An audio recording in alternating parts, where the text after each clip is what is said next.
মা মরলে মা পাওয়া যায়, বাপ মরলে বাপ পাওয়া যায়, বউ মরলে বউ পাওয়া যায় না। মুরব্বী চাষা কয়, এই বেদব, তোর মা বাপ মরার পরে ফাইলে কেমনে আর বউ ফাইলে না কেমনে, এটা বুঝাই দে, তোর গানোর ব্যাখ্যাটা দে। চাষা, আমার বাবা যেদিন মারা গেল, আপনি তুই আমার মাথার মধ্যে হাত দিয়ে কুসলেন, কান্দিস না রে বাবা, তোর বাবা মরলে তো কি হয়েছে, আমি তো আছি। আরো কিছুদিন পরে আমার মা মারা গেল।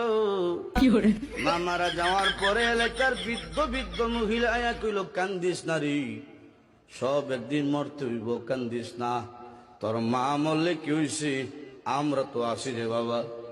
আরো কিছুদিন পরে আমার বউ মারা গেল। বউ মারা যাওয়ার পরে এলাকার কোনো বেচ্চাইয়া হইল না, কান্দিস না, আমরা তোর লাগে আছি।